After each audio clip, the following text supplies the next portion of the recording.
So guys, dahil lang sa bagay na ito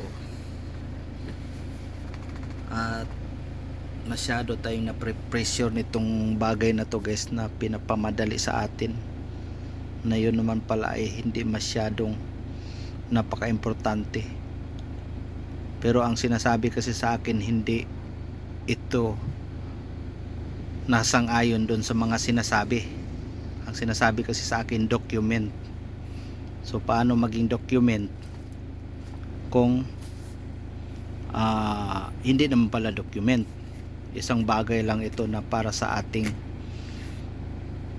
sarili, dahil lang sa bagay. So kaya ang ating title nito guys ay nang dahil, di ba? So napipressure tayo nito guys. So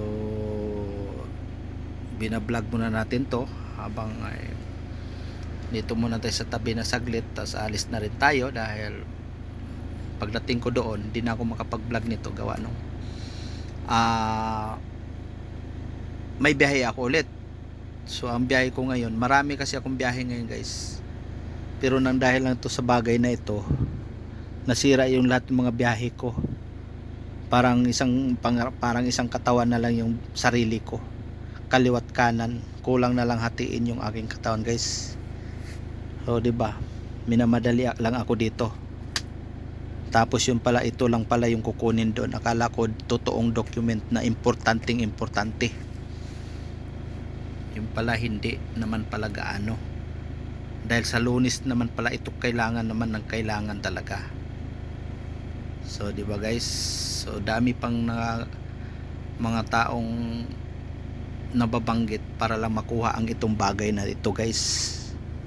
So hindi ko na po sasabihin sa inyo kung ano ito, basta sa atin lang tong pangsariling,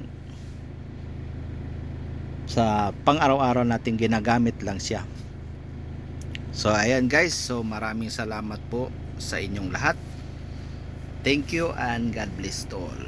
And kung bago ka sa aking YouTube channel, huwag mong kalimutan po mag-subscribe sa aking YouTube channel at i-hit mo ang aking all notification bell para update po kayo sa aking panibagong vlog guys. So ayan, andito tayo sa may malapit lang sa expressway guys. Yan. So nandito lang tayo sa tabi. Yan, dito tayo nagpark. So napakaganda ng mga ano dyan guys, oh, subdivision. Kailan pa kaya tayo magkakaroon ng pira guys para makatira tayo sa mga ganyan? Pero hindi na natin pangarapin guys, lalo na yung matanda na. So para sa mga bata lang yan. Pero ako guys, hindi na ako mangarap. May matitirahan lang ako na hindi ako tutuluan ng tubig ulan. Ayos na sa akin guys. Kahit kugon, okay na sa akin ang tirahan guys. Basta importante, may matutulugan at hindi ka mababasa at hindi ka rin maiinitan sa araw at gabi. So ayan guys, maraming salamat. Ako ay biglang nagbusina yung aking dinadalang sasakyan dahil naupuan ko. So ayan guys, maraming salamat at see you next vlog. Thank you.